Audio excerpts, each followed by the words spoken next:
Every morning, Prabhupada would Every morning, Prabhupada would give class, and devotees came from around the world just to hear him. Some of the local people also joined. Listening Prabhupada explain Krishna conscious philosophy, often people would join Prabhupada group from other camp, and at times it seems like the entire Kumbh Mela was centered on him. Just by looking at him, Jayapataka Swami says they were becoming devotees. He remembers those morning at Kumbh Mela with great fondness. During one morning class, Prabhupada said that if one becomes Krishna conscious, it means that they have gone through all the preliminary steps of advancing in spiritual life. Charity, auspiciousness, yajnas, all these sattvic or goodness qualities. After they talked, one of the devotees raised his hand to ask question. How can you say that when one comes to devotional service, they have passed through all the yajnas, samskaras, sacred levels, and so on? When I look at my life, I know for certain that I did not do anything sacred. I was just engaged in sinful activities. So how did I get devotional service? Srila Prabhupada answered, I made your good fortune for you. Prabhupada had that power, the power to give that good fortune to anyone who was a little sincere. Anyone who is purely representing Srila Prabhupada and Sri Chaitanya Mahaprabhu can be empowered to deliver that mercy, to make a person fortunate who is otherwise spiritually bankrupt. That is the special advantage of this Kali Yuga. Lord Chaitanya's devotees are here freely giving out the mercy. Otherwise, there would be no hope at all. But because of the devotees of Lord Chaitanya, there is a very great hope. Prabhupada was going all over the world making good fortune for everyone. He said that this movement is meant to create gentlemen, people who have understood the purpose and meaning of life and who are situated in the perfection of devotional service to the Supreme Lord Krishna are those who are able to take advantage of this type of activity. That is considered to be bhagya or bhagyavan, meaning very fortunate.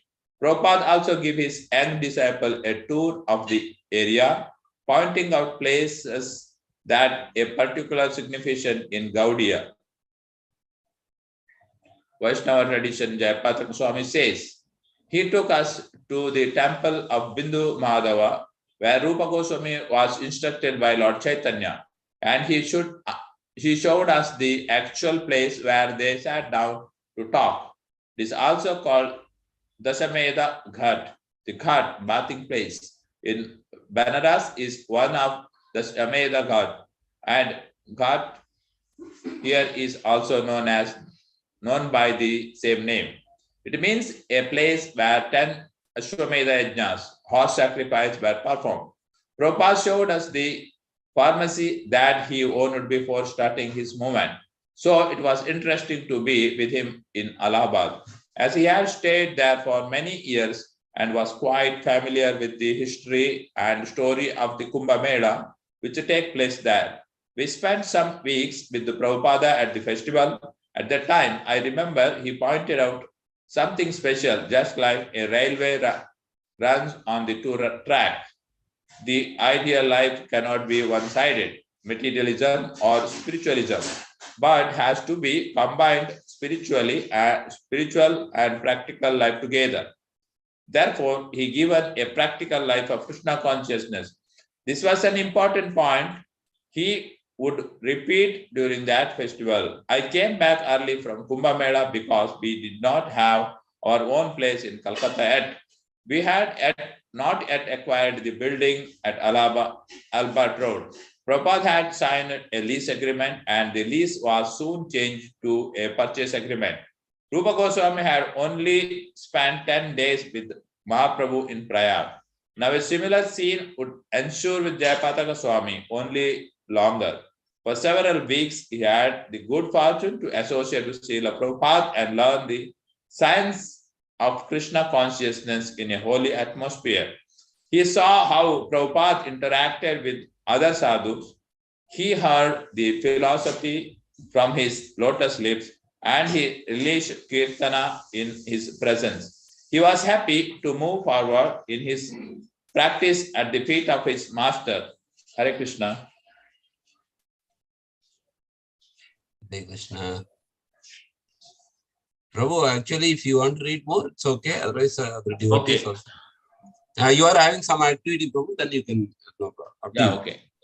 At one point, while Jayapataka Maharaj was with Srila Prabhupada, a black cobra emerged from a brick pile, and all the laborers in the vicinity backed up out of fear. No one would work. Bhavananda, another of Prabhupada's senior disciple, was on the roof. And all of the sudden, Jayapataka Maharaj appeared with a shotgun. He remembers the incident. I asked Bhavananda, where is this snake? He said, there. And they were pointing. I said, I don't see it. Where? There. Tell me how many feet away it is. Then they got confused, unsure of what to say. Finally, I saw it coming. It was a big snake. Someone threw a steel iron at it, but that only made it angry. So he came fast towards me, very fast. I had a double barrel shotgun and I shot. Then the cobra stood up and hissed. So I had another barrel and I shot it. Then he fell. The local said, you have to burn it. Otherwise, his mate will look in its eyes and see who killed him. And then she will go after you until the end. They burned the snake and then the work continued. After that, the laborers got up early in the morning and took their bath and started working. They built up each floor at a time. We provided all material and they did the labor.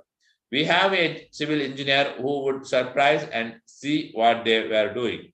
Although he had little call for it, being generally peace-loving sannyasi, he was very good with the gun, and this was witnessed by several devotees on different occasions. I was a very good academic, he says, speaking about his school days, and I had many extra curricular activities, football, golf, track, fencing, and rifle club.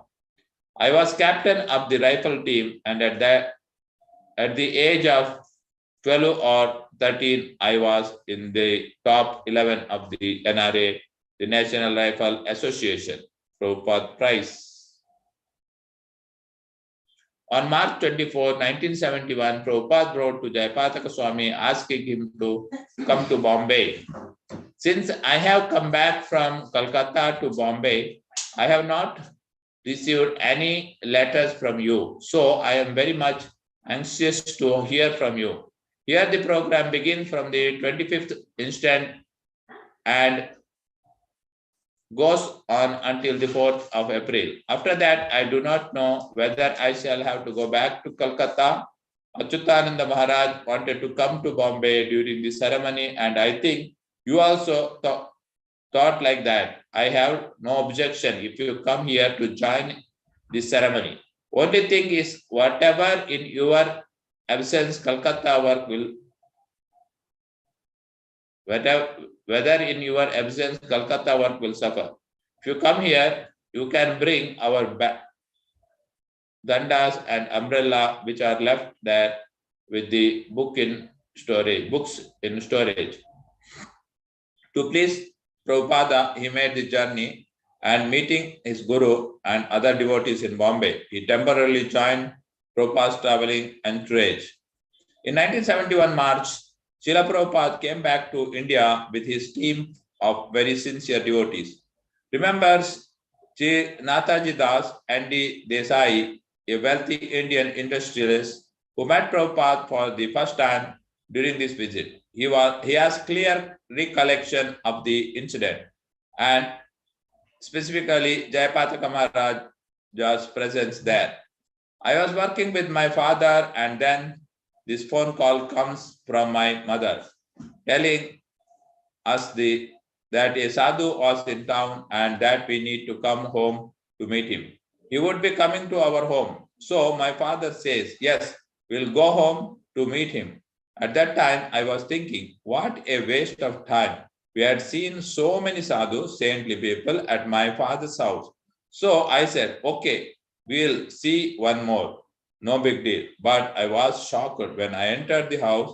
We had a garden in front, and right there I saw all these people dancing, and the men were wearing dhotis, but not like you usually see in India. These were different, really thick dhotis, like bed sheets. And there were young ladies in saris. It was mainly shocking because most of them were white. That is to say, they were Americans. And here was the gentleman in elderly and aristocratic Indian man giving them a sort of respectability. And I thought, my word, what will our neighbors think? Because they were dancing and singing quite loudly. And sure enough, many of the neighbors were watching through their windows, wondering what is happening down there at our house. Who were these devotees with Prabhupada? There was a young man known as Jayapataka Prabhu, who must have been about 21 or 22 at that time. There was a lady who still remembers that she came to our house, Malati Dasi. She was a mother. She was the wife of Shamasundara Prabhu, who was also there. He was very close to Prabhupada, so his secretary, and there were many others. These are devotees who, although young at that time, would gradually distinguish themselves in Prabhupada's movement. Some background on Prabhupada's visit to Desai home is in order. After Vietnam, communism had gained a stronghold in India as elsewhere. Sri Dharmasinha, Sri Nataji's father, was distrustful of communist influence on the Indian government. It is like their atheism, and as a hardworking businessman, he resented their equal distribution of wealth, which he saw as devastating for the national economy. For this reason, among others, he decided to join the Congress party, which in fact had been a tradition in the Desai family since the time of the British invasion. Thus, he became a member of parliament mainly to have a say in what law would eventually get passed. Did this to obstruct the spread of communism and to encourage private ownership. His attempt began in 1969, and by 1971 he was elected as a member of parliament. Intelligence and political acumen distinguished him in the ruling party, which at that time had Indira Gandhi at the helm. This afforded him great political influence. Prabhupada meeting with him then became important for the fate of ISKCON in India, because many Prabhupada's disciples had been accused of being CIA agents. It was the only way many Indians could make sense of these Westerners coming to India and apparently adapting the culture. They thought it was a ruse to take over the government. Nothing, of course, could have been further from the truth. But Prabhupada wanted such theories obliterated once and for all. Otherwise, it would be difficult for people in the subcontinent to accept and embrace ISKCON with full enthusiasm. As it turns out, Prabhupada had a plan involving Sri Nataji's father. You should know, says Sri Nataji, I stood in a corner just watching. I did not really want to get involved. Religion, foreigners, no, not for me. But I saw Prabhupada's wisdom at work. He knew why he was there. Sri Nataji remembers that first fateful lunch date with Srila Prabhupada. My father was very enthusiastic and dutiful as a host. And Prabhupada got right to the point. He said, my disciples are being accused as CIA agents, and I believe people in parliament are questioning this as well. But consider this.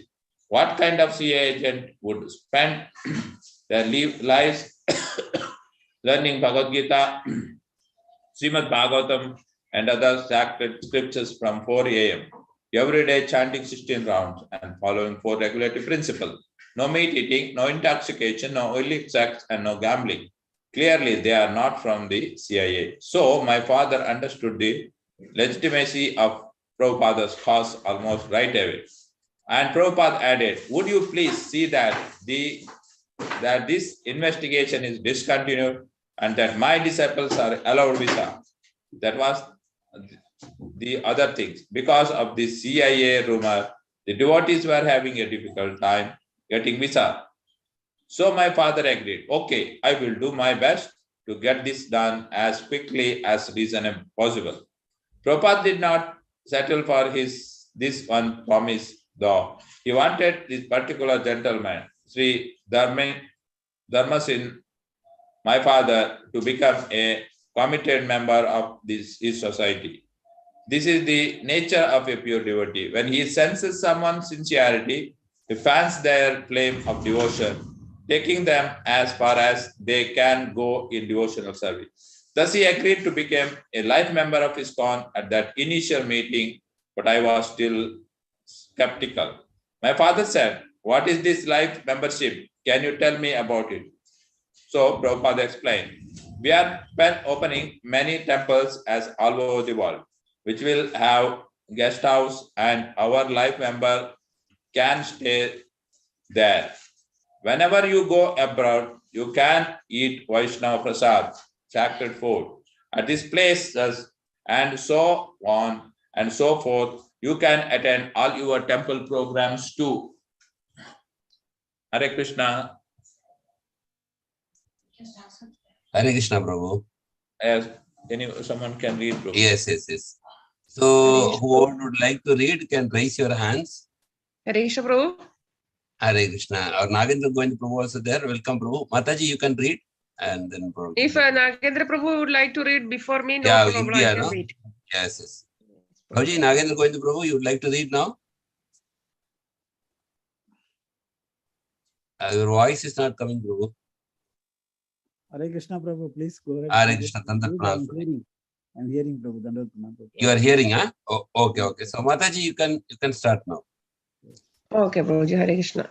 Hare Krishna. My father was very enthusiastic. He said, yes, I would like to do it. How much is it? So Prabhupada at that time said, it is 10,111 rupees. 1,111. 1,000. I'm reading from mobile, bro. So 1,000. Okay. To me, it's sounded like a lot of money for really nothing. I thought it was all a lot of hype and that there would be very little return for it. So I quietly called my father to the side and I said, do you really want to become a member of this thing? Because I don't think it's going to amount to anything much. My father said, no. These are very good people and they are doing so much important work. Look at the wonderful things he has been doing. And he promptly became life member number 32. That was in 1971. Right now, there are tens of thousands of life members. That initial meeting with the Desai revealed an important dimension of Prabhupada's mission. It involved his then young disciple Jayapataka Maharaj. Prabhupada pointed to his fledgling Western disciple and said, this young devotee wants to become an Indian citizen.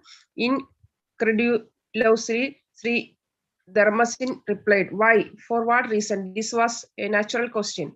In those days, many Indians wanted to move in the opposite direction, to become American citizen. They believed that the West was more advanced in terms of sophistication and technology. Prabhupada taught, of course, that this was simply untrue, that while the West may offer a certain modernization then unknown in India, its people are suffering in spiritual ways, which is much more significant. ISKCON was in fact conceived to remedy this situation. The citizenship was one thing, but there was something else going on here. Jayapataka Maharaja would occupy a special position among Prabhupada's disciples, and the foreground for this uniqueness could be seen in the next verse out of Prabhupada's mouth, words that were indelibly etched in Sri Dadaji's sight.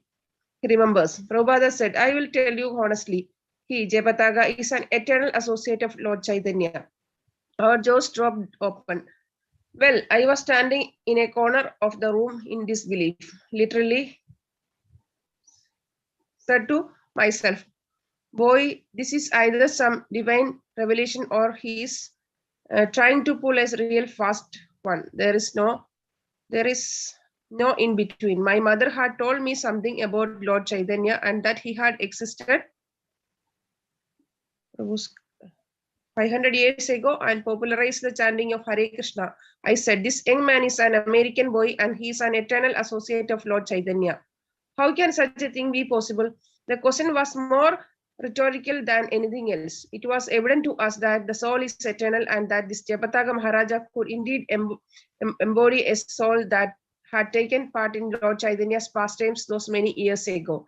It occurred to me that perhaps Prabhupada was really a magician or something like that, deluding us with his mystic potency, but he seemed so serious, so determined, so totally devoted to God. I could see this was real. My father, too, of course, was totally enthralled by him. And then I thought, why no? If we are the soul in the body and this boy is so serious about spiritual life, as he appears to be, why couldn't he be among Lord Chaitanya's eternal associates? Prabhupada continued, yes, actually my Guru Maharaj has sent many associates of Lord Chaitanya to assist me in this mission of spreading Krishna consciousness. We were speechless. Prabhupada obviously has extraordinary spiritual vision and he could perceive these things. Then he said, pointing to Jayapataga, please get up. And while Jayapataga just stood there listening intently, Prabhupada made the most fantastic statement of all. He said, one day, this young man will be spreading Lord Chaitanya's message in the Bengali language and making Bengali disciples in the Gaudiya Vaishnava tradition. We were amazed, but Prabhupada spoke with such conviction. We knew it would happen.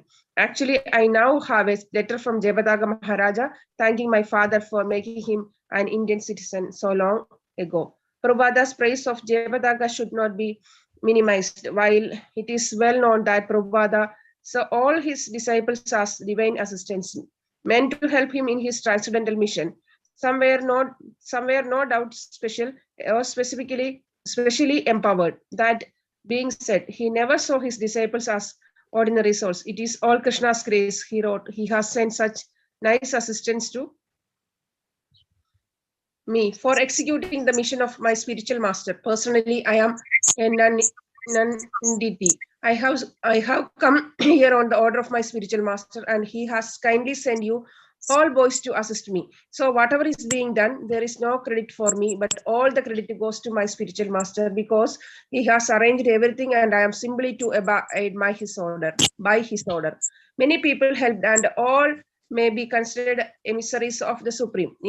In fact, it was because of Sri Nadaji's father, who was influential in parliament, that the Indian government soon saw the foolishness of claiming that ISKCON members were CIA men in disguise. In addition, thanks to him, Jayapataga Maharaja eventually became an Indian citizen, winning the trust of Indian seekers and aspiring spiritualists worldwide. He also became fluent in Bengali and guru to many Bengali disciples, just as Prabhupada had foretold. From war to mercy. The situation in India in 1971 was precarious, more than usual.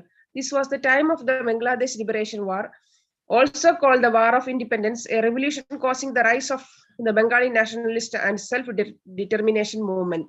The fight was largely between West Pakistan, now Pakistan, and East Pakistan, now Bangladesh, but had ramification throughout India, who would also become involved as the year came to a close. The result of the war was the People's Republic of Bangladesh. The Bangladesh Liberation War began around that time, says Jayapataga Swami. There was a big war between Pakistan and India too. All the headlights were painted black. The foreigners were told that they could not leave Calcutta. It was a time of uncertainty and danger, but still the young devotees pushed on under Prabhupada's direction. And the dangers came from many sides. Now, just the war, Jayapataga Swami remembers. There was a very large flood in 1971, but at that time, there were only a few devotees in Mayapur. Everybody was living in the grass hut.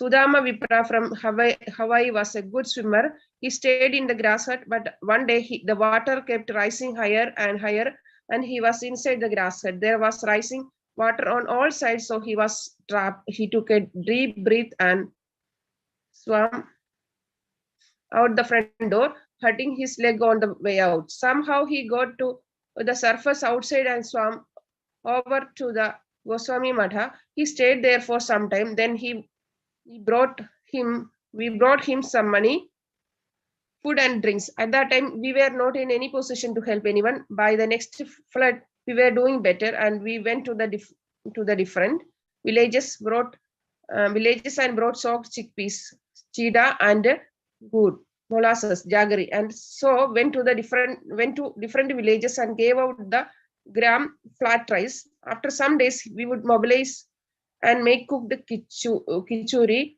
and we were distributing that to different villages. ISKCON became known for its transcendental charity work, cooking sacred foods and helping to feed those devastated by war and famine.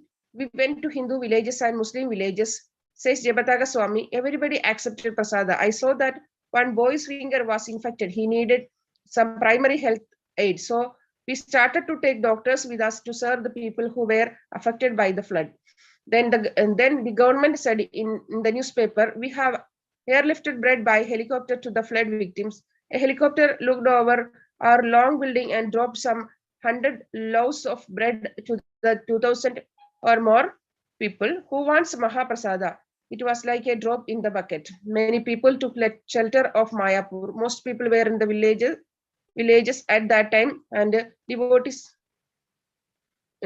would bring prasada to them. During that period, the prevalent vegetables in the area were green papaya and green banana. Due to the flood, everything else was under water.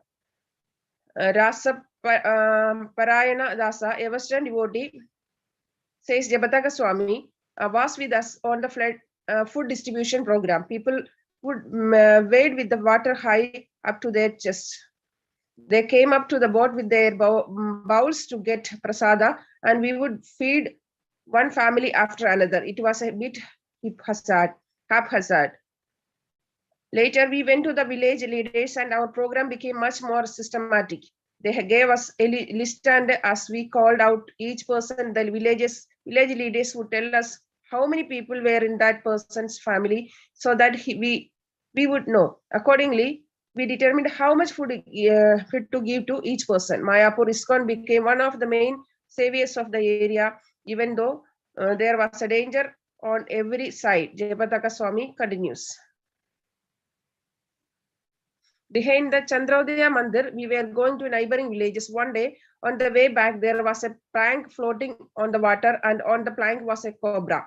The cobra stood up and showed its hood and fangs, so we decided to go another way. During the flood, the land snakes and land insects would take shelter in the grooves of the carvings of the main gate. They were filled with the snakes that take shelter above the water line. Similarly, the expansion joints of the Chakra building were filled with snakes. In the ground floor of the Lotus building in the temple, there were also snakes. The building gave shelter not only to the human beings, but also to the snakes. The buildings being the only dry things had their downsides. Ants and snakes took shelter there. The devotees would attend the morning program, and they would stand with the water up to their waist and do Prabhupada's worship. There were a couple of snakes swimming in the water. I chased those snakes out as best I could. It was a difficult time. There were many things that Jayapataka Swami learned from Prabhupada at this time. When not managing the temple, studying Bengali, working at distributing prasada in the fields, or helping the devotees, he would sit in Prabhupada's room and just listen to his master speak. In those moments, he would learn what Krishna consciousness really is, not only when Prabhupada articulated the philosophy, but in his every movement, which was always an example of perfect spirituality. There was one teaching that stood out, and Jayapataka Swami would often mention this throughout the following years, both to friends and disciples. Prabhupada had received a letter. It was from husband and wife team who were just becoming involved in Krishna consciousness. They wrote him, "My dear Srila Prabhupada, please accept our obeisances. We would like to be your disciples. That is our desire. But we are not able to regularly chant because some of our friends are not Krishna conscious and we get distracted. We want to take your shelter, but sometimes we try to follow the rules and regulations and are apparently not able to. Sometimes we fall into Maya illusion." It was a quite detailed long letter, says Japataka Swami, but basically they were saying, we are trying, we are struggling. We are not qualified, but it is our determination and it is our desire that we want to take your shelter. So one may wonder, how did Prabhupada take such a letter? Did he think, oh, these people are fallen or insincere? Did he get disgusted? No. Instead, he was almost crying. See how hard it is in the Western world to be a devotee. That they are trying so hard. At that time, some aristocratic life member arrived and Prabhupada showed him the letter. See how they are struggling to be devotees, how they are struggling to follow the rules. The person to whom Prabhupada read the letter said, "I was born in a vegetarian family. I never tried to do anything moral. I didn't even try to stop taking tea. I didn't make any real effort." Prabhupada nodded in agreement. Pious people sometimes tend to take spiritual life cheaply. When it is difficult and you make more effort, you have more of chance to make real advancement. To everybody who came in, Jayapataka Swami remembers. Prabhupada tried to make them see how difficult it is to be a devotee in the Western world. All of them were practically in tears, appreciating what Srila Prabhupada was doing, how he was reaching out, and how he was helping people. It was a real eye-opener as to how Prabhupada had so much compassion that he really cared for every devotee, and especially for those who had little chance because of their circumstances. He felt for everyone, not only for the initiated devotees, but even for the aspiring devotees. Anyone who was making an effort, he genuinely cared about them. He was reaching out to them. He wanted to help them. Jayapataka Swami watched Prabhupada closely and he saw compassion personified. Hare Krishna Prabhuji, somebody can continue. Thank you, Mata. Hare Krishna. I think now is Mahati Mataji. Who wants to read can raise the hands. We give next after Mataji. Hare Krishna. Mataji, Hare Krishna. Hare Krishna. Hare Krishna. Chapter 6, Mayapur, the early days. Prabhupada had a trajectory from the start. He needed qualified men and women to lead his movement, and he needed to establish Mayapur as a world headquarters. It had been a long time coming, predicted by Lord Chaitanya Mahaprabhu and several great teachers after him, such as Bhaktivinoda Thakura. But now it was coming to pass, and no one was more aware of it than Srila Prabhupada. But these were humble beginnings, grass huts and a few dedicated devotees who would be willing to live in such austere conditions just to establish the movement for the benefit of all and to see Mahaprabhu's predictions come to pass, all for the love of Srila Prabhupada. Things would progress slowly as most good things do. In a letter dated 22nd December 1971, Srila Prabhupada wrote to Jayapataka Swami, "If you like, you can take Indian citizenship, and at least some of our men who have been here after 2 years may take Indian citizenship. Some of our men from abroad must be in charge and remain here seriously." As described in the previous chapter, Prabhupada wanted several of his senior disciples to become Indian citizens, for this would be an immense asset in establishing Krishna consciousness in the subcontinent. The Pizza Hut effect. Prabhupada was enacting what some social historians have called the pizza effect. That is to say, just a pizza didn't really catch on in Italy, its place of birth, until it was popularized in the States. So, too, was Gaudiya Vaishnavism underappreciated in its homeland, India. Thus, Prabhupada reasoned that if he could get young Westerners to embrace the tradition, which he did, then his fellow countrymen would embrace it too. It is planned to see why he would think this way. Much of Asia was entranced by the West adopting Occidental norms and behavior in an attempt to feel like part of modernity. Having his Western disciples embrace Indian culture and her spiritual practices was a step in this direction, bringing them to India and showing Indians how much they adopted the culture and the great advantage it afforded them would be even more effective. Indian citizenship would be a part of this plan.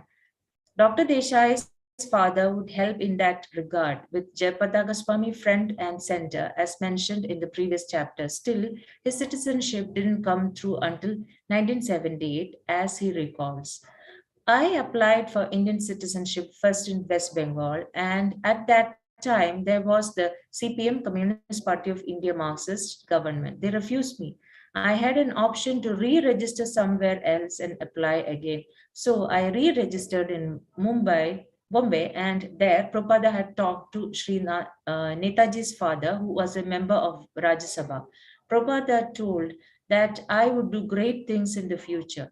I will have many disciples, so on and so on. You can ask Sri Netaji what he said. He didn't hear personally. I applied there for my citizenship. Sri Netaji's father and one other member of parliament co-signed. Then I had a dozen ministers and a large number of MPs from Bengal and Orissa, and they also signed. There was a mass petition like 30,000 people, so all these things were presented. Then I had to see the foreign minister. At that time, it was Atal Bihari Vajpayee, who would later become the prime minister in another government. I just said a few words in Hindi. Pranama, aap sab theek hai? He said, oh, he speaks Hindi. Aap Hindi bolte hain? He was very happy, and so somehow I got through the bureaucracy. In order, Prabhu, shall I continue or? You can continue, Mataji, and I think it's finishing. You can 1 minute, Mataji. You can continue, maybe another 5 minutes. Okay, Prabhu. In order for me to become an Indian citizen, Jayapataka Swami recalls, I also had to have certification that I can speak, read, and write some Indian language, at least one. That could be Hindi, Bengali, Telugu, Tamil, any language, but I had to speak, read, and write one. He remembers the process. I took a course so that I could be recognized as someone who knows Bengali. In fact, there was a society to spread the Bengali language.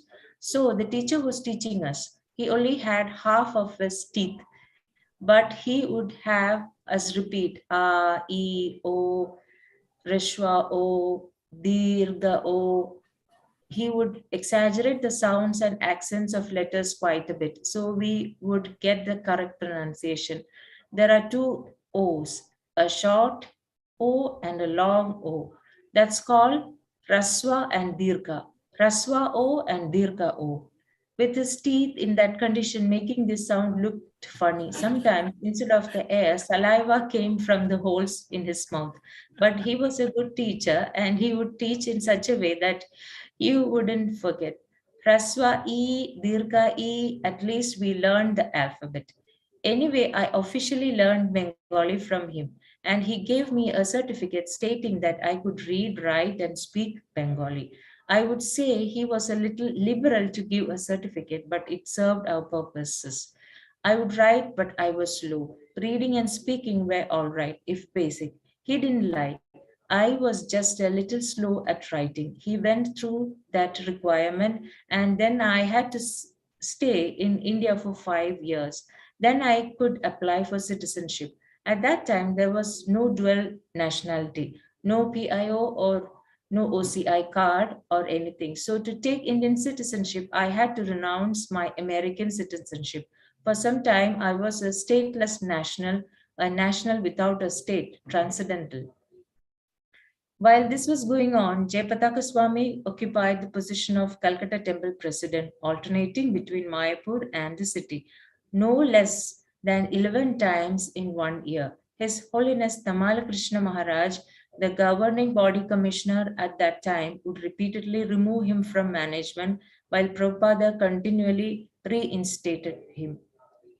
We had Yashoda Nandana, Revati Nandana, Yamuna, Panchadravida, and others remembers Jayapataka Swami, and all these people were strong personalities. In the future, many of them would become guru and leaders, and there was no controlling them. Even at that time, they were prominent figures with strong opinions. So it was difficult to be the temple president. The GBC didn't know what to do to decide this way or that way. And so Prabhupada made me the president again. He said, I never wanted to change. I'm happy you are the president again. Management in India, especially, was always difficult with young Americans trying to establish movement in a foreign land, trying to make an impossible situation workable. As but one example, Jayapataka Swami remembers, although we could go by taxi, we would instead take a tram. Taxis were about a rupee or two, the tram was 5 paisa. Prabhupada said, be frugal, don't waste money, go by the tram. One devotee, I think it was Pancha Dravida, asked me for some money for the taxi. I replied, Prabhupada said we should go by tram. Then he said, I'm feeling sick. Give me some money for yogurt. Okay. So I gave money for yogurt. But after making his request for money, as he was walking out of the door, he flashed the rupee notes. I am going to take a taxi. While he was doing that, I reached over and grabbed the money. It was uncalled for. He was attacked by false ego. Then he grabbed my hand and bit me. He wouldn't let go. For 14 years, I had that bite mark. He bit and wouldn't let go. Finally, it started hurting, so I punched him. I never punched any devotee before or after, but he was biting me, and I didn't know what to do. After punching, he let me go. Then they sent a telegram to Prabhupada. Jayapadaga Swami is beating up devotees. Prabhupada wrote back, okay, Jayapadaga Swami is suspended. Then I think it was Giraj Maharaj or Bhavananda, someone who was put in my place. That was the 11th time I was removed, this time by Prabhupada. Then Prabhupada came after some days and he heard my explanation. He saw the bite mark and he said, that's all right. Then he sent me to Mayapur. That's how I went to Mayapur. Whether Prabhupada kept you somewhere or sent you away, it was always auspicious. Hare Krishna. Thank you, Mataji. Hare Krishna. Hare Krishna. So next will be Nirkumar Rukmini. Preaching is the essence. One day at about 10 o'clock, Jayapataka Swami was out on the veranda in Calcutta chanting his 32 rounds as he did regularly. Prabhupada walked over to him and said, what are you doing? I am chanting 32 rounds, Srila Prabhupada. He thought Prabhupada would praise him. Oh, very good, very good. But instead his guru said, you chant 16 rounds and with the balance time go out and preach. If you don't preach, who will do it? So there was this tension between cultivating one's own spiritual life and preaching, which is the essence of Krishna consciousness. Sharing the process is a part of process, a central part. Prabhupada always wanted his disciple to be aware of that phenomenon, the perpetual distance between personal adherence, the perpetual dance between personal adherence and conveying the practice to others. His urging of disciples to preach was born of his compassion for humanity at large. They were suffering due to want of knowledge, he taught, and thus he was anxious to share Vedic wisdom, spiritual truth with them. Additionally, he had confidence that his disciples could use the unique assets in the preaching mission. He believed that they could accomplish miracles through their spiritual wisdom achieved as a result of following his teachings, coupled with advancement in technology, the blessing and the curse of their Western culture. To highlight this point, he would often use the analogy of blind man and the lame man, a fable that recounts how two individuals might collaborate to overcome their respective disabilities. The theme is found in Greek sources from the beginning to the Christian era, but various versions also exist in Asia, Europe, and North America, with the variants found even in Hegel and the Talmud. Srila Prabhupada used it frequently. The mission of his movement, he said, was to unite two worlds, symbolized by the lame man of India and a blind man of America. India was economically lame and technologically backward, while America was spiritually blind. A blind man, as Prabhupada reminded his students, can carry a lame man on his shoulders, and together they can walk with vision and direction. Similarly, the combination of Indian spirituality and American technology can benefit the entire world. This was a central teaching in the early days of Calcutta. Srila Prabhupada was pushing us, remembers Jayapataka Swami. He said, "You are the Western American European disciples. You should do something wonderful and you are uniquely positioned to do so. It is in your culture." Prabhupada was asking those early devotees in India to fully utilize the Western intelligence and know how, in combination with the spiritual wisdom he had provided for them. With this in mind, Jayapataka Swami wanted to show Prabhupada that he was indeed putting this principle into practice. But as usual, Prabhupada wanted him to go further. As Jayapataka Swami says, "I sent pictures to Srila Prabhupada of piles of bricks, stone chips, and sand to show that we are serious about building the temple." He wrote back, "Very nice, but I don't want to see pictures of piles. I want to see buildings. Show me the buildings." In the presence of Srila Prabhupada was eventually only that had the lotus building and a chakra building. Alongside the boundary wall, we had a prasada hall, the kitchen, and there was a bathhouse. It was a circle. Ladies could use the inside circle and men outside. When the Prabhupada Samadhi Mandir was built, this was no more. Srila Prabhupada stayed in the far east of the grass hut. He had his simple cot for resting, a table for working, and a basic amenities. It was literally a grass hut. It had a grass roof with a bamboo, and side walls were a type of bamboo sheeting. Prabhupada was living there on the eastern side, and we were on the western side. One day, Prabhupada said, "This grass hut is in the mood of goodness. This is sufficient for us to live by Ganges, to chant Hare Krishna and stay in the hut. But who will come? People are addicted to modern amenities. Therefore, we are making buildings in the mode of passion with concrete, sand, and so on. This is all for the preaching mission. Otherwise, we are happy to live a simple life." Commitment to Mayapur.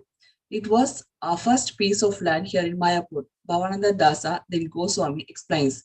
It was only about 3.5 acres, just a narrow strip. Srila Prabhupada had plans to develop every foot of it. He was designing a whole complex. He wanted us to get more land and eventually build a huge temple surrounded by 4 buildings 1,000 feet long. They began by constructing a 4-story guest house. For a handful of Western devotees 90 miles from Calcutta, constructing a 4-story building in the middle of West Bengal's rice fields was anything but easy. "I used to travel back and forth between Mayapur and Calcutta," says Bhavananda, "bringing building materials by train and bus about twice a week. Sometimes I had to ride on the top of the bus with bales of wire. We had no car. At first, there wasn't even any electricity, and none of us knew anything about construction. I would never even thought of constructing a building. I used to be textile designer and in the movie business. What did I know about constructing such a big building? I remember one afternoon," continues Bhavananda, "working on the property with Tamala Krishna Goswami, who at that time was Srila Prabhupada's coordinator for all the projects in India.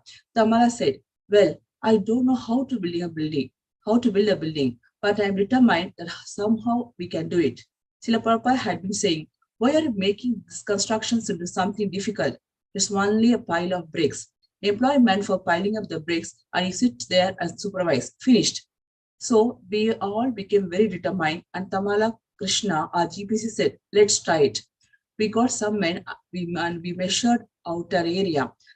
Tamala Krishna was walking around and directing, 'You do this, you do that.' Finally, Bhavananda concludes, we erected a little brick building. Srila Prabhupada was very pleased. It was completely in the wrong place, but at least we had made a start. From then on, Srila Prabhupada directed us, but we had to act. As soon as we endeavored, then we could see things more and more clearly. The more we did, the clearer everything became. Clear enough so that we could see our mistakes and correct them. Better you make a mistake than do nothing at all." Jayapataka Swami explains further. "We hired a labor contractor, local villagers, and we had our own engineer supervise. Meanwhile, we purchased all the materials ourselves, which often meant transporting them from Calcutta. So our first year's work here was to constantly purchase materials and supervise the construction. Prior to the completion of the first building, Srila Prabhupada came to Mayapur. Since the building was still unfinished, Srila Prabhupada moved into the grass hut. It should also be mentioned that early in ISKCON's history, a well-wisher had donated 3 sets of Radhakrishna deities to Srila Prabhupada, which he dispersed to Berkeley and Boston, keeping 1 set for his personal worship. This last set of deities was to become Mayapur's small Radha Madhava deities, Chota Radha Madhava. To cite a famous ISKCON narrative, Srila Prabhupada one day arrived in Allahabad and he sang Bhaktivinoda Thakura's well-known song, Jaya Radha Madhava, to his Chota Radha Madhava deities. After singing only 2 lines, it is said he fell into trance, crying with deep love and affection for the deities. When after a few moments he came back to external consciousness, he said that Bhaktivinoda's song depicted Vrindavana quite accurately. Everything is there, he said. Srimati Radharani, Krishna, Govardhana, Yashoda, all cohort boys and gopis. His tears came from the completeness of Bhaktivinoda's vision and the beauty of small Radha Madhava deities. One night, Srila Prabhupada arrived late at the Mayapur temple with Chota Radha Madhava. Some devotees who were traveling with him took some prasada and got ready to take rest. Srila Prabhupada, however, was concerned about deities since they were left packed in a trunk. Tamara Krishna Maharaj said that there was no need to worry because the deities were sleeping and that they could make some arrangements for them the next day. Srila Prabhupada's response was adamant, showing his unrelenting love for Radha Madhava. No, an altar should be made for them right way. Hearing his words, the devotees immediately searched out quality materials to make a proper place for Prabhupada's deities. Within a few hours, they were able to establish a temporary but beautiful altar. At that point, Srila Prabhupada said, all right, now we can take rest. A year later, Srila Prabhupada bought a small deity of Lord Chaitanya to be worshipped next to Chota Radha Madhava. This was a precedent introduced by his spiritual master, Srila Bhaktisiddhanta Saraswati Thakura, who had arranged for Radha Krishna and Chaitanya to be worshipped together, side by side. So as to make the philosophy clear, Sri Chaitanya is no different from Radha Krishna. In 1972, the devotees celebrated ISKCON's first Gaura Purnima festival, the birth anniversary of Lord Chaitanya, with Radha Madhava. Eventually, as the years passed, Mayapur became a virtual center for deity worship. In 1980, the Radha Madhava deities arrived, and in 1986, the large Radha Madhava deities arrived, and in 1986, 4 of the 8 primary gopis were added to the altar, with the other 4 being added years later. Soon, Prahlada and Narsimha were added, and as months turned to year, the Panchatattva graced the Mayapur altar as well. But here we are getting ahead of our story. Hare Krishna. Hare Krishna. So who wants to read next? Can I read, Amarji Prabhuji? Prabhu? Yes, Prabhu, please. Thank you, Prabhuji. Hare Krishna. Dandat pranams to all the assembled Vaishnavas and Vaishnavis. Thank you, Prabhuji.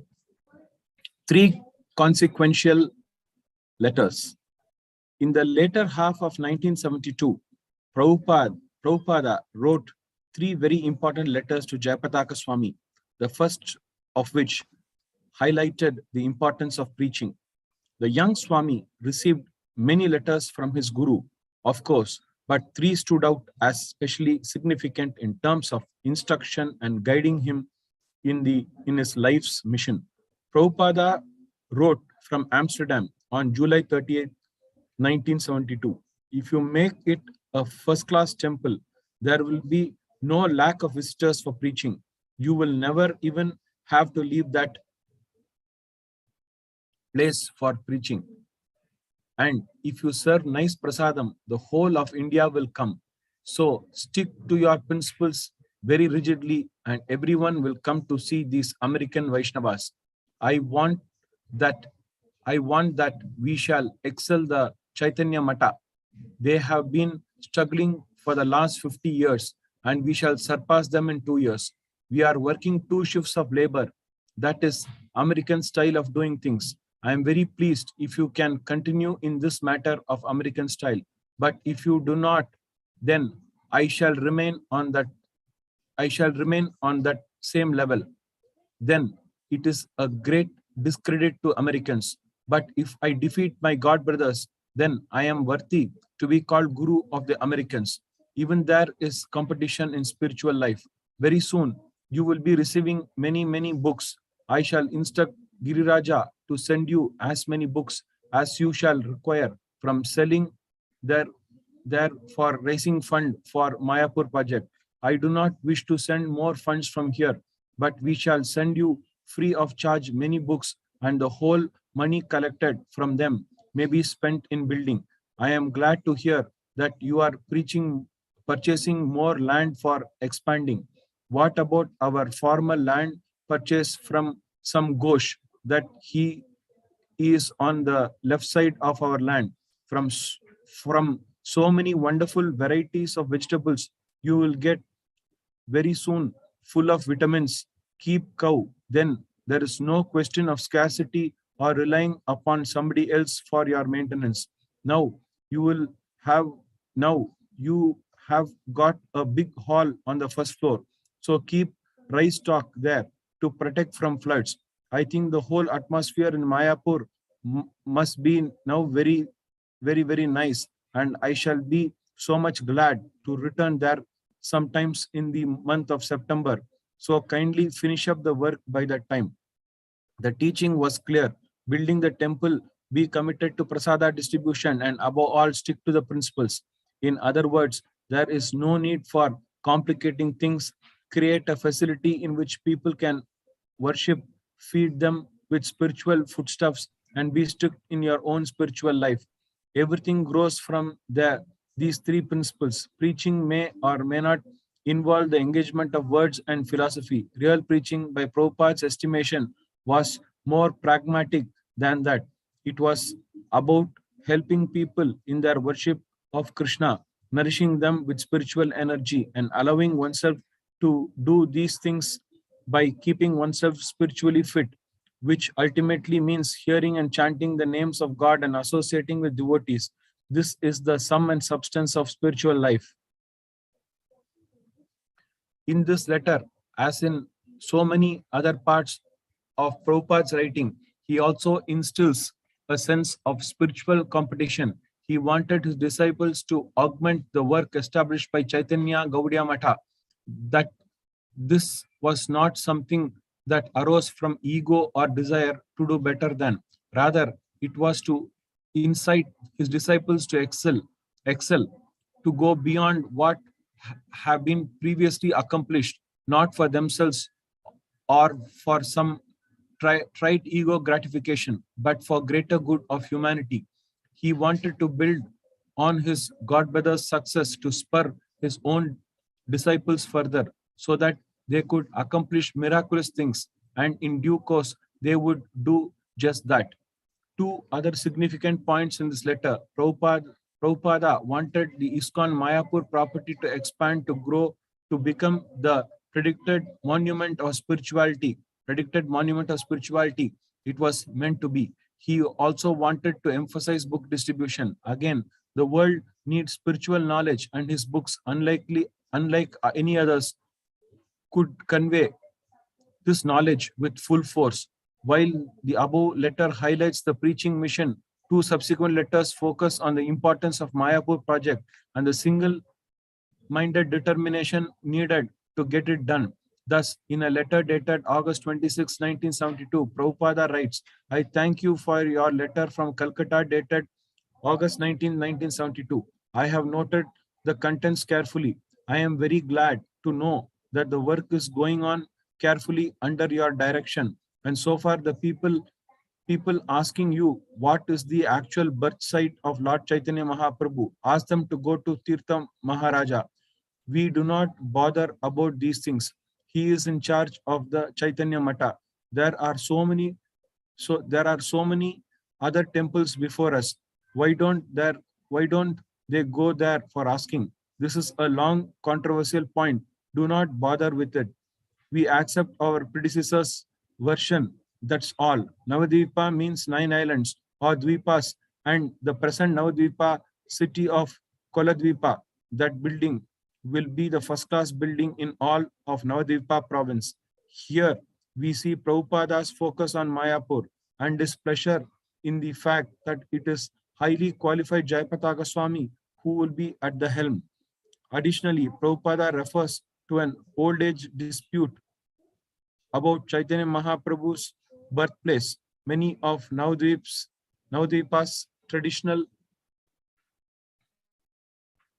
authorities, known locally as Goswamis or Babajis, gave credence to the tract of land in the northern part of the area called Ramachandrapur, which they say in Prachin, old original Mayapur, that is the actual birthplace of the Lord. But based on extensive evidence, both material and spiritual, Bhaktivinoda Thakura, the predecessor to whom Prabhupada indirectly refers in the above letter, refuted their claim, establishing the current Mayapur in its stead. For members of the Gaudiya Matha and ISKCON, it is thus a non-issue, but for many locals, it is still a matter of debate. Prabhupada wants to make it clear to Jayapataka Swami just how unimportant such issues really are. They are merely a distraction. Let the Gaudiya Matha deal with it. We are interested in preaching and spreading Krishna consciousness around the world.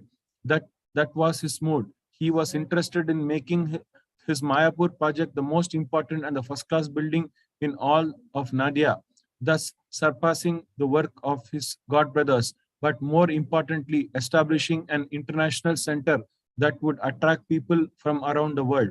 Finally, another letter arrived toward the end of the year on December 19, 1972. I beg to acknowledge the receipt of a letter dated November 29, 1972, and I have noted the contents with pleasure. I am so happy to hear from you all the good news of our Mayapur Center. No, your liking of engagement there is not at all an inappropriate attachment. Rather, it is your qualification for pleasing your spiritual master. Attachment must be there for Krishna or for Maya. So you have become attached to developing the Mayapur Center. That is Krishna's work. So Krishna appreciates very much them. His devotees become attached to him in this way. Yes, the cooperative spirit of working together without any argument is especially prominent in Mayapur more than other places in India. Therefore, you are successful and the work is going on quickly to completion.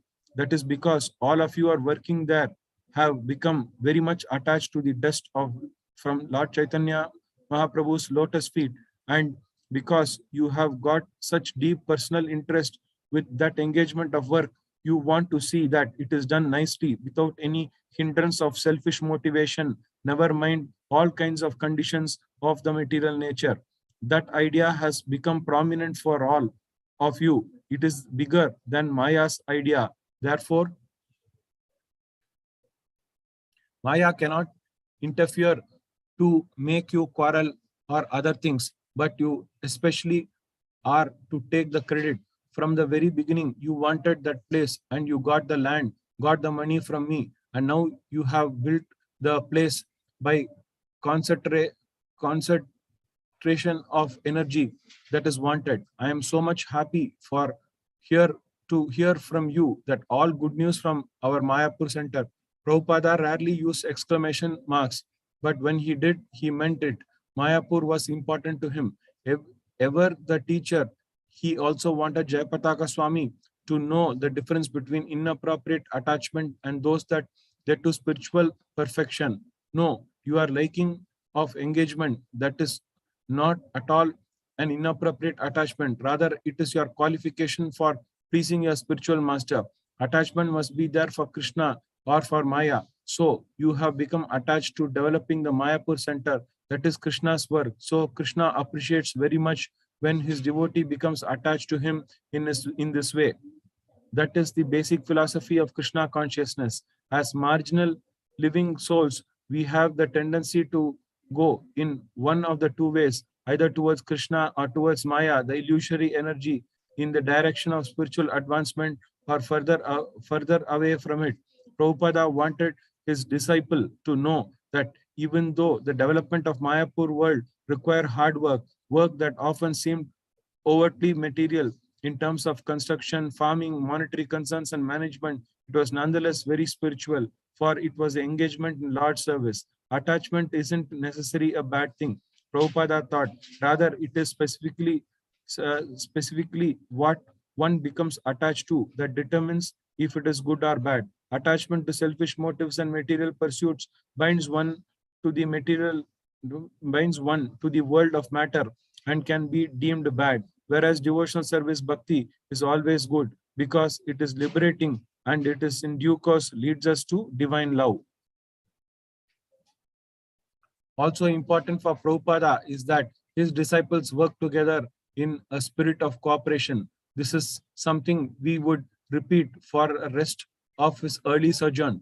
Yes, the cooperative spirit of working together without any argument is especially prominent in Mayapur more than other places in India. Therefore, you are successful and the work is going on quickly to completion. Jayapataka Swami knew how the work cooperatively Jayapataka Swami knew how to work cooperatively with his godbrothers and the local people to get the job done. Mayapur would grow as a result of his efforts in conjunction with others. That is because all of you working there have become very much attached to the dust of Lord Chaitanya Mahaprabhu's lotus feet. This was Prabhupada's assessment. Jayapataka Swami and his co-workers had become attached to Lord Chaitanya Mahaprabhu and thus their work in Mayapur had become successful. But the final portion of the letter is most telling.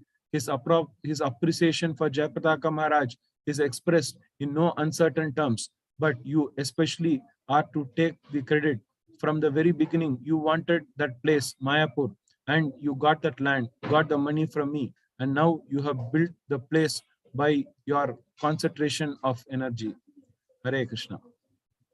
Jai. Thank you, Prabhu. Hare Krishna. Thank you, Prabhuji. Thank you very much for the opportunity. Jayapataka Swami Guru Maharaj ki Jai. Jai. Vibhor. So next will be Kanaiyyadesh, after that Surajita Mata. Keshavi Mata. Hare Krishna. This Hare Krishna. God's mercy. Jayapataka's Swami became dedicated to his service in Mayapur. He quickly saw that this was one of Srila Prabhupada's most important projects and that somehow Prabhupada had invested him with the potency to make it happen. ISKCON's Mayapur temple was almost nonchalantly named in a letter to both Jayapataka Maharaj and Bhavananda, arriving from Los Angeles on May 9, 1973. I am in due receipt of your letter dated April 30 and I am very pleased by the report. Many students from America will very soon go there to learn the art of doll making as desired by you. It is better to go there and learn the art instead of teaching coming year. Mayapur is already wonderful, being the transcendental birthplace of Lord Chaitanya. By utilizing Western talents to develop this place, certainly it will be a unique in the world. As in Vrindavan, we have named the temple Krishna Balarama Temple. Similarly, I suggest that our Mayapur temple be known as Mayapur Chandra Temple or Mayapur Chandrodaya. Whichever sounds better, we should advertise from now. Sri Chaitanya's moon, Mayapur Chandrodaya, a loose translation could be rendered as follows.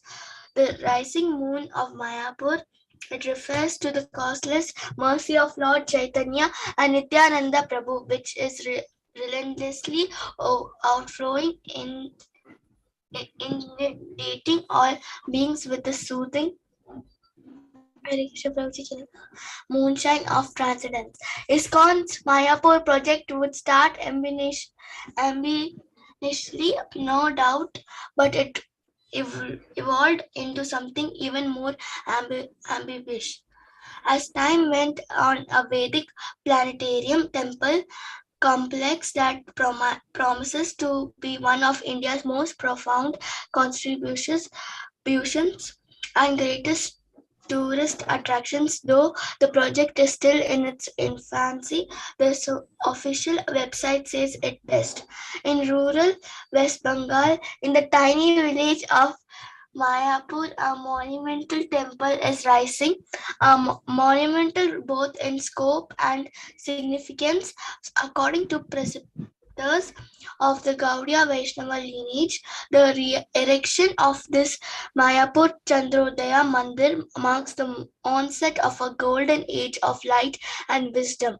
Nityananda Prabhu Bhakti Vinoda Thakur, they saw it coming, a confluence of factors, a spiritual trifecta to inundate the world in ecstatic devotion.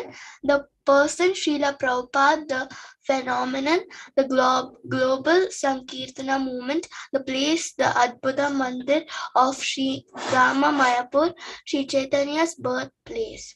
The temple of the Vedic planetarium TOVP alluded to above would soon become one of Prabhupada's foremost passions. But as of 1973, it was still only one of his many temple projects, if clearly also one of the most important at that time.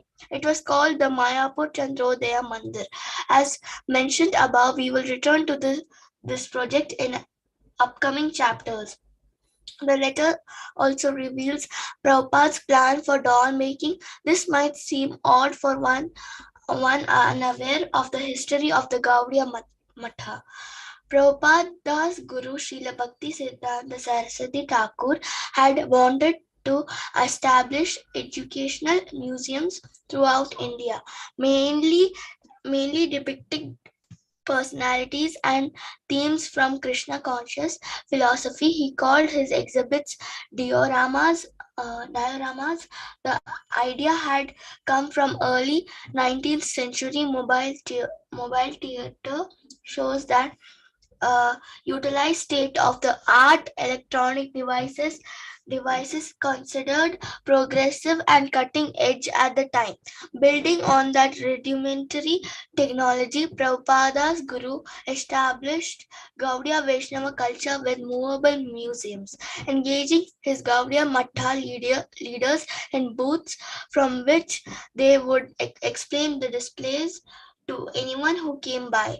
The central pieces were the dioramas or dolls, as Prabhupada later called them, which were basically three-dimensional, full-size and miniature models, often freestanding with no enclosure, but also sometimes contained in glass showcases, especially made for the museum. Thus, in the 1930s, Saraswati Thakur had staged free theistic exhibitions throughout India for the benefit of all, and tens of thousands attended. To attract his clientele, he included numerous exhibits highlighting then current advances in medicine, education, agriculture, and arts and crafts, along with those that depicted popular music, drama, and film of the time. While this would draw people in his half-acre wide tented museum of Krishna's incarnations and Lord Chaitanya's pastimes, would take viewers the rest of the way, allowing them to leave with a genuine and memorable Krishna conscious experience.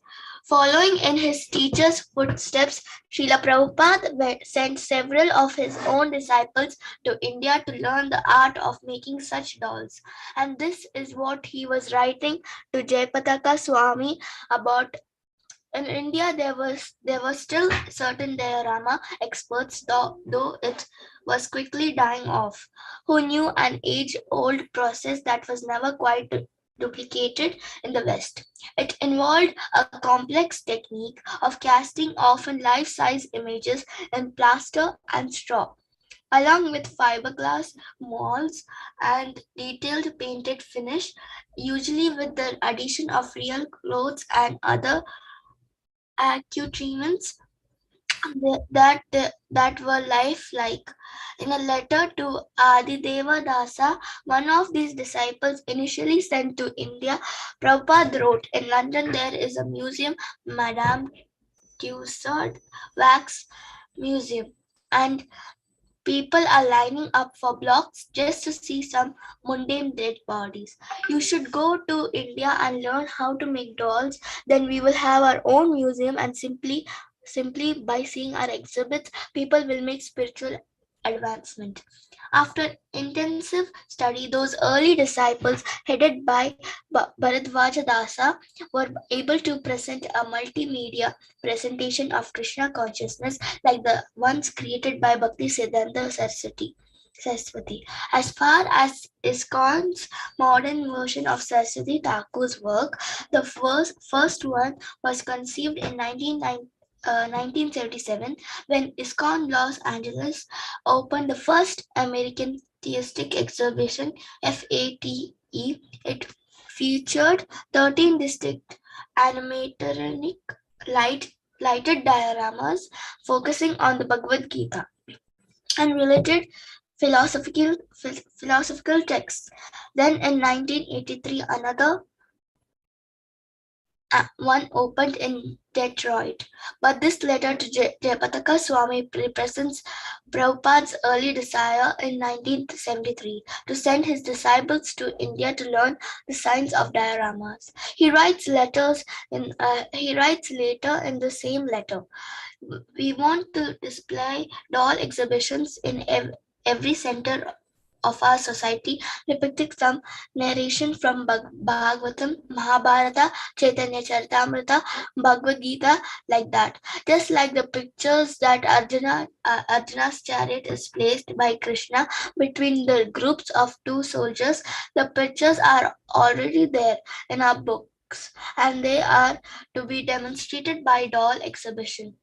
Aside from his diorama museums, Prabhupada was developing these methods for his forthcoming planetarium project. Then, still in its infancy, his other major teaching at this time arising in Mayapur was wide-scale prasada distribution. Hare Krishna Prabhuji. Thank you. Hari bol. Anaya, Very good, Anaya. read Thank you. so nicely. Anaya has read very nice. Hari bol. Hari bol. Very nice. Next to Mataji is there. Hare Krishna Prabhuji. Yeah, Hare Krishna Prabhuji. Yes, Mataji. Yeah, Mataji, Surashita Mataji left. Yes, Prabhuji. Can I read or anybody want to read? Yeah, Mataji. You can read, Mataji, please. Okay. Spiritual nourishment. Prasadam literally means mercy or grace. Anything offered to God and shared with others can be called prasada. But in common parlance, it refers to offered foodstuffs, edibles that are made sacred in sacrifice. The main principle is that all of God's creatures need nourishment, but not just material nourishment. They need spiritual nourishment too. Thus, ordinary food is offered to Krishna according to careful guidelines and consumed by devotees on a regular basis. They also distribute prasada to others as a primary devotional practice. Accordingly, everyone benefits. So, prasada represents the best of both worlds, taking material substance and infusing it with spiritual energy. Usually, prasada takes the form of traditional recipes revealed in the scriptures or those handed down by great teachers in disciplic succession. But any lacto-vegetarian food can be offered, even modern recipes, as long as it is offered to Krishna with love and devotion, and according to the procedures passed on by stalwart devotees throughout history. As Prabhupada often said, purity is the force. This was his main concern. Whether Indian or Western Christian, the main thing is that it is offered to Krishna.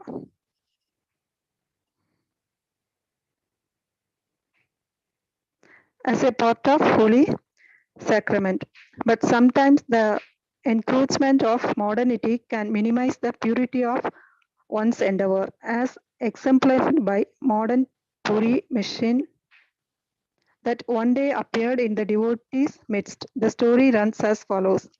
Once, when Srila Prabhupada was in Mayapur, Sridhara Dasa Brahmachari arrived with the latest invention for preparing prasada.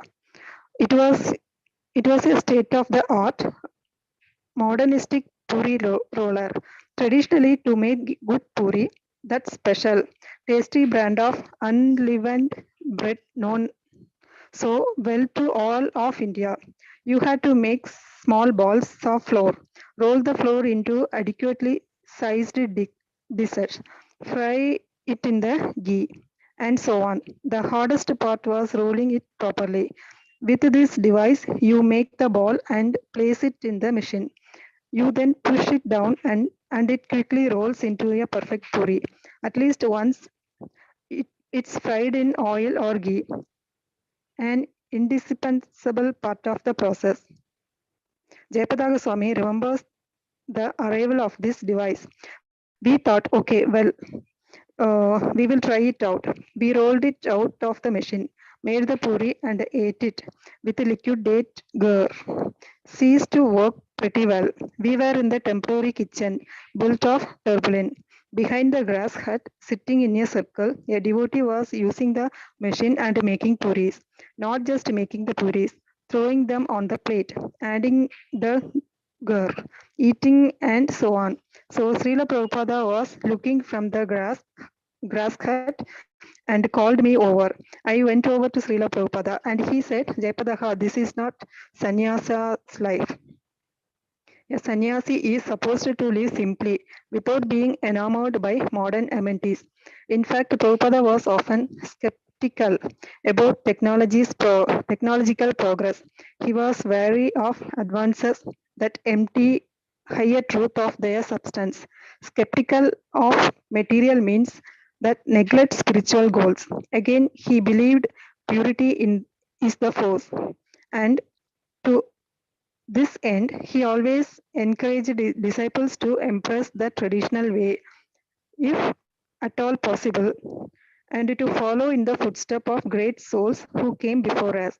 By following their methods, he said, we can know the same perfection that they have known. If we introduce new methods, he suggested we run the risk of losing something essential.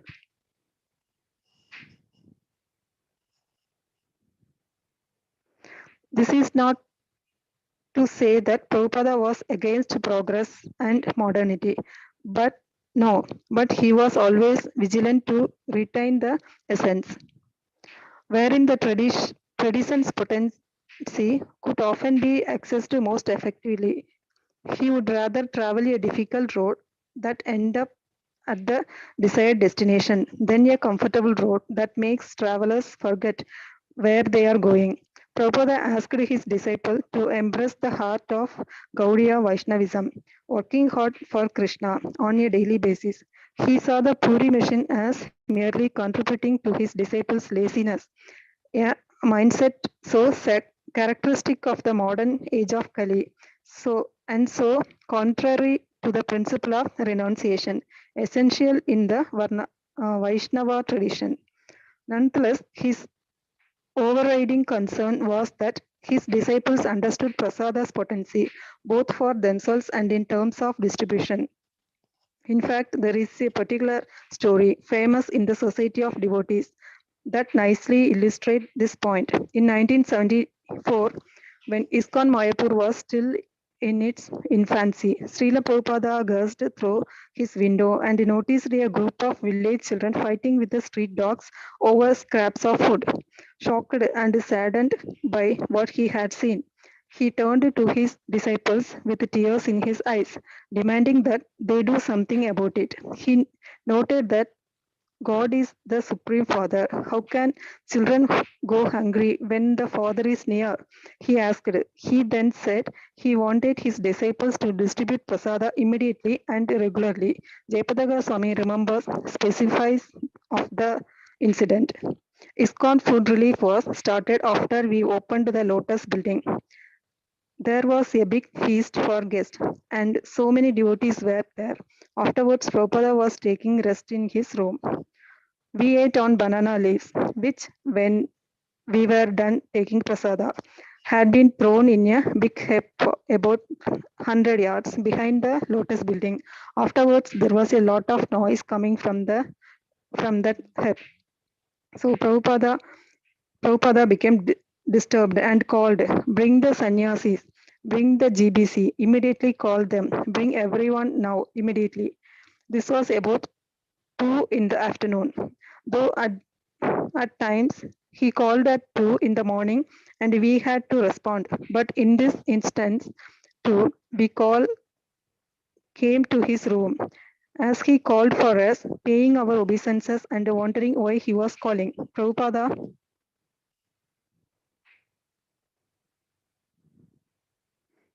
was just sitting there, looking over the veranda, saying, just to see, just to see.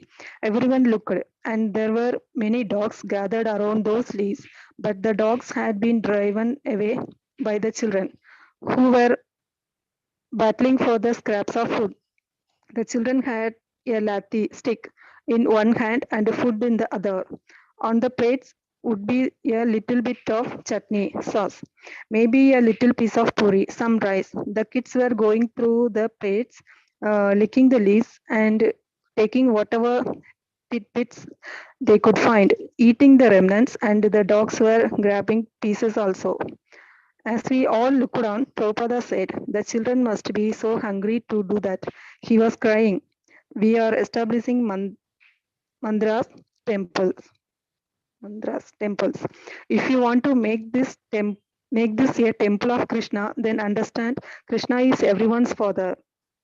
Then you must see that everyone within 10 kilometers distance never goes hungry. In the presence of the father, the children never go hungry. If you do that, then this is really the house of Krishna. That will be your credit. Then he gave orders to all the present GBC men and everyone. You arrange that regular prasada distribution will begin. These people are so hungry. We must feed them prasada.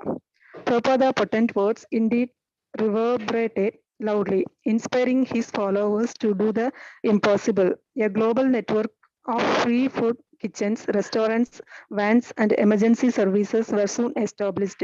Hare Krishna Food for Life, FFL, quickly emerged as the largest vegan food relief program in the world, with 170 free food facilities, including school services and disaster relief programs in over 60 countries.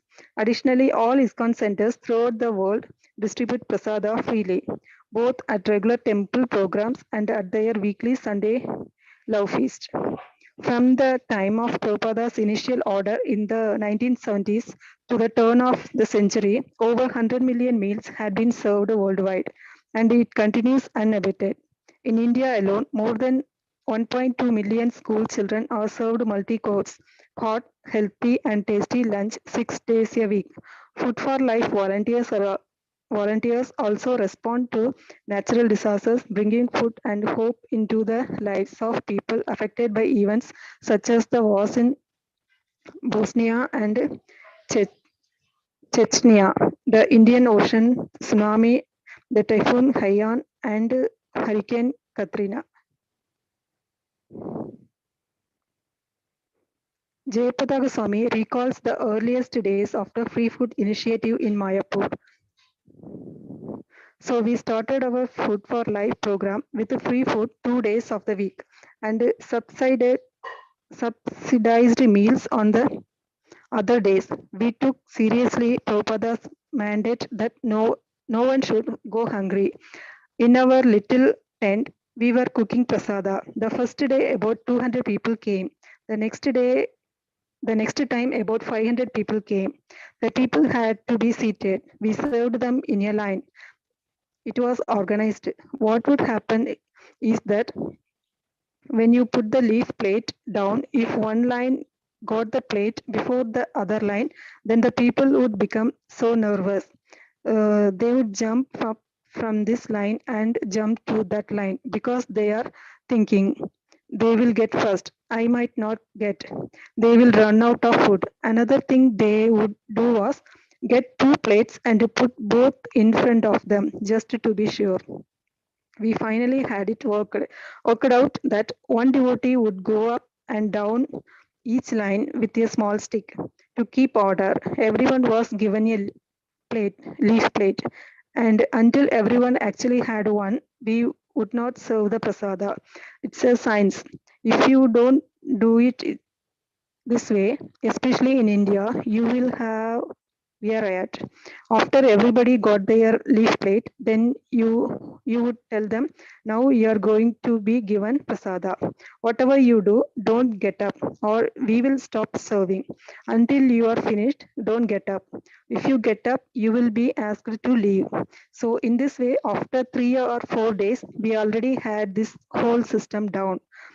We had the help of local people also. So there was no problem with the language. In this way, we were giving everyone kichori. Kichori, okay. We decided to have kichori, a sabji and puris. When we gave out the kichori, everything was going smoothly. When we brought out the sabji, the people started to shake. They could not believe it, a real meal. But somehow or the other, we got the sabji out. Padmalochana Prabhu from Britain came out with a big basket of puris on his head and walked up in between the lines at the ends. And the people just looked at him. They saw those puris, and there was about a 5-second gap where you just saw everyone looking, and then something snapped.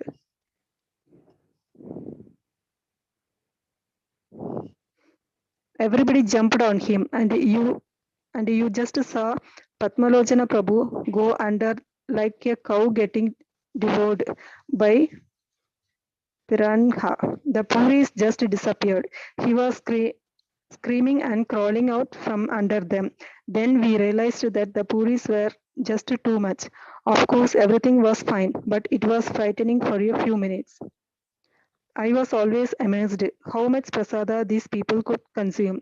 Everyone, it did not matter their social status or religious background. I even asked some people, you are Muslim, why are you taking prasada? They would say, well, food is food, does not matter. When it is time for taking prasada, I forget that I am Muslim. Local Muslims are not so fanatic. They liked to take the Krishna prasada, and those who are hungry would come for free prasada too. I used to see the little kids would come in with flat bellies, and when they went out, their bellies would be just puffed off. They would eat at least half their body weight. I would always look and fear that if they fell down or something, it would just burst. Prabhupada told us to construct a prasada pavilion so it would continue through the rainy season and throughout the year.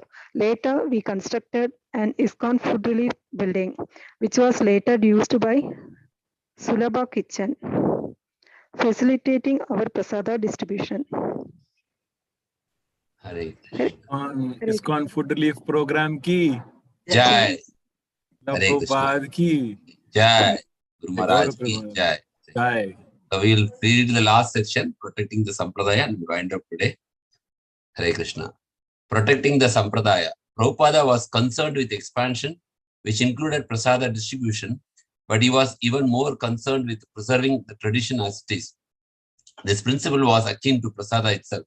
The sacred footsteps would purify devotees because they themselves ate it, but it also purified the outside world. Because of the devotees' massive distribution efforts, one could not exist without the other. In other words, first devotee had to eat it for their own spiritual nourishment, and then they would understand the merits of giving it to others. One would only know the glories of distributing if they ingested it themselves. Similarly, before you could give Krishna consciousness to others, you had to first have it yourself. Prabhupada wanted to convey this and thus labored to ensure the integrity of his movement. He wanted to create pure devotees who could then give what they had to the world around them. For the devotees living in Mayapur, as elsewhere in the world, such integrity came from following the basic practices and observing the regulative principles of devotion. He was also concerned that his disciples not make the same fox paws that has been made in the Gaudiya Math. While there was much to learn from his god brothers, many of them were indeed advanced souls. Certain individuals had made mistakes. Prabhupada wanted his disciples to heed that history and learn from what had come before. In the winter of 1976, Hari Sauri Dasa, Prabhupada's personal secretary at the time, wrote the following in his diary. There he, Prabhupada, questioned Jayapataka Swami about Sri Chaitanya Gaudiya Math. They have erected a new building at the gateway to their property meant to house a deity of Srila Bhaktivinoda Thakur, the father of Srila Prabhupada's spiritual master. Prabhupada wasn't at all happy about it. He felt that they were going over the head of Srila Bhaktisiddhanta Saraswati Thakura. Srila Bhakti Siddhanta had lived there for many years, but had never contemplated such a thing. Prabhupada told Jayapataka he should have challenged them that he, Bhakti Siddhanta, could not understand where Bhaktivinoda Thakur should be placed. You have understood. You are so intelligent. Over intelligent, that means rascals. Over intelligent means rascal. Bhakti Siddhanta Saraswati Thakur, he remained so many years. He could not understand. You have understood to make Bhaktivinoda Thakur a gatekeeper. You tell him next time when you go there, you are over intelligent. Prabhupada was talking about the actual birthplace of Mahaprabhu known as Yoga Peeth and how his godbrothers had erected a deity of Bhaktivinoda at the gateway. This was something that was never even contemplated by the spiritual master Bhaktisiddhanta Saraswati. For placing Bhaktivinoda in such a menial position would be inadvertently denigrating him. In citing this example, Prabhupada was trying to protect his own disciples from making similar kinds of mistakes. The way to avoid such missteps, he taught, was to follow in the footsteps of spiritual predecessors, and when in doubt, to consult one's own guru. Prabhupada's instruction was very pertinent in this regard. Jayapataka Swami remembers. Prabhupada said that it was wrong to put Bhaktivinoda Thakur as a gatekeeper to Yoga Peeth, and also he mentioned the businessman who had donated the money for Yoga Peeth temple, Shaki Charana Das Babaji, was given Babaji initiation from Bhakti Siddhanta Saraswati Thakura, and his Samadhi and Bhajana Kutir were at the gateway. Putting Bhaktivinoda Thakur opposite him was demeaning. Bhaktivinoda Thakur was the modern founder of the whole Gaudiya initiative for preaching, and the school also located nearby there is called Bhaktivinoda Institute. He deserved a more respectable and prominent place, but certain Gaudiya Mata devotees couldn't see that. Prabhupada made it clear to us. Also, that same winter, Prabhupada had been invited to do a program in Dhaka, Bangladesh, a very important preaching field because of its history in the early days of Gaudiya Vaishnavism. He was being gifted land and a temple because Jayapataka Swami had been negotiating with some local Bangladesh Gaudiya Mata members. They were willing to relinquish their small preaching center to ISKCON. Prabhupada was skeptical, though cautious and anxious to protect ISKCON's reputation, as Jayapataka Swami says. The Gaudiya Mata in Dhaka is quite a glorious and a big affair. It was several acres. Their Kirtana hall is very large. Their temple is quite prominent, and the ashrama by the side of is a 2 stories high with a large capacity. The deity was held and worshipped by a family of Sevites. Many had migrated to India and some were still in Bangladesh. So they agreed to sign over the temple worship responsibility to ISKCON. That's where we had our first center in Bangladesh, where we were on our own there as guests of the deity. Before that, we had some rented place, and then from there we went to the Gaudiya Mata sometimes. But at one point there was talk about having us to do something at the Gaudiya Mata, but that was very short-lived. Someone gave us a property which was also Leela Sthana. It was about 2 acres or 6 bighas. This part of the town is known as Vari, and it's the old town. It had many Hindus. The 6 bigha plot is where we are planning to have our big central temple in Dhaka. It is a very nice place, large size facility. The Radha Govinda temple, which we still have, is maybe 4 or 5 cents. A cent means 1% of an acre. The land on which we were planning to build our big temple is 2 acres like this. Over the years, we now have about 33 temples in Bangladesh. The area includes very prominent places of Lord Chaitanya associates, Rupa and Sanatana Smriti Tirtha, Pundarik Vidyanidhi's temple, also the Mukunda and Vasudeva temple, and a hill in Silhet that may be more than 3 acres. There is also a temple in Upazila, which has 300-year-old Jagannath deities. There was a talk of us taking over the Gaudiya Math for a short time, but that never happened. It was dropped because of Prabhupada's caution and care for his disciples. He wanted them to run their own temples without the distraction and possible deviation associated with taking over someone else's project, which could have unnecessary baggage. Ever vigilant to protect his followers and his fledgling ISKCON, he always oversaw their endeavors protecting both their material and spiritual well-being, even in the simplest of ways. For example, once during the hot and humid festival season of 1976, local devotees brought flavored ice on sticks from the stalls in the front of the temple. Prabhupada expressed concern that his young Western followers would become ill. The local confection was made from local water, which is often contaminated, especially dangerous for foreigners. Jayapataka Swami asked Prabhupada if the devotees could make their own ice sherbet drink for the upcoming Gaura Purnima festival, and while Prabhupada was more inclined to that proposal, the same danger subsists. Prabhupada was concerned about the disease thrust upon devotees by drinking bad water, but even more by the spiritual disease of drinking and ingesting food cooked by non-devotees. He was convinced that if they ate non-offered food, they would fall away from spiritual life, that the subtle energy of the food would infect their consciousness and they would abandon the spiritual practices. Says Jayapataka Swami. Prabhupada was encouraging all the devotees very emphatically to take only the deity prasad and not to take the bhoga unoffered food outside. That is why we also try to provide meals at a low cost so that people, including pilgrims, could take prasad. So we had the free distribution of prasad and the less expensive prasad so that the people would not go as much to the outside food stalls. But then if the devotees themselves were outside, it was a bad example. Pilgrims were coming from a long distance and they wanted prasad. So Prabhupada told us that we should somehow arrange that everybody gets prasad. He said, whoever goes to see the deities, he gets some prasad. He said, if you soak chickpeas and get sprouted chickpeas with a little gur or molasses, that's okay. Somehow they should also get prasad. Now, in our ISKCON temple in Tirupati, they give a small leaf plate about 5 inches and they provide sometimes rice pulao, sometimes sambar rice, sometimes pongal. But everybody who goes to the temple gets prasad. In ISKCON, this is followed, but somewhat sporadically. Most centers have prasad, Mahaprasad for sale. There isn't really any temple prohibition from someone making ice cream or any type of cold things, but it should be offered to the deities. It should be made by devotees and offered to Krishna. This was the point. Since people came that far, they should take Krishna Prasad. And this will help make everyone Krishna conscious. 1976 was also the year of expanding to various Indian villages off coast of Bengal.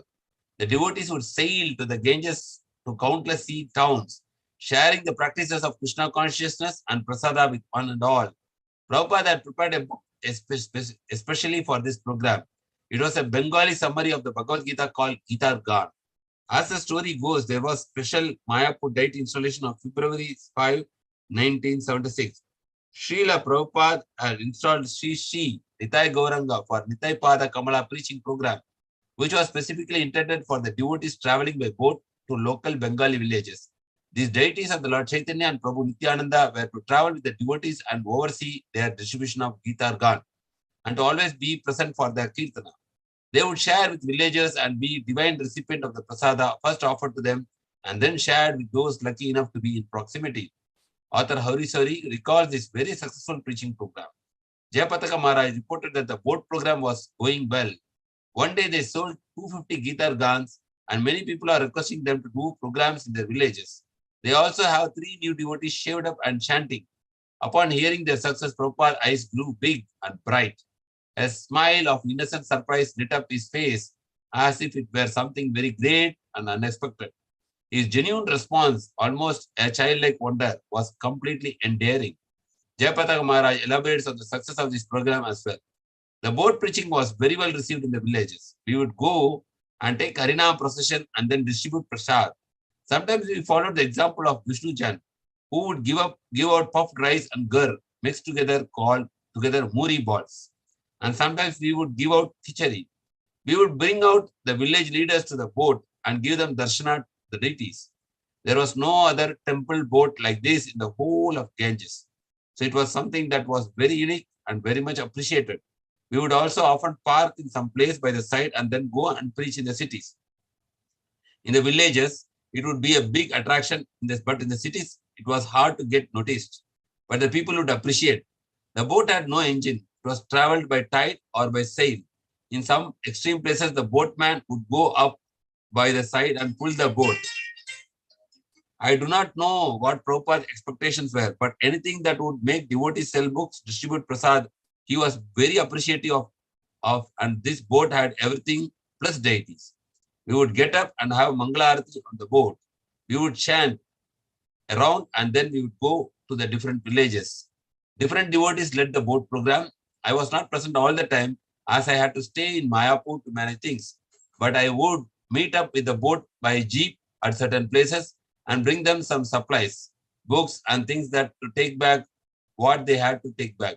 Anyone who would go on the boat program would become very happy, very jolly. Prabhupada called it a jolly boat. But village preaching was only the beginning.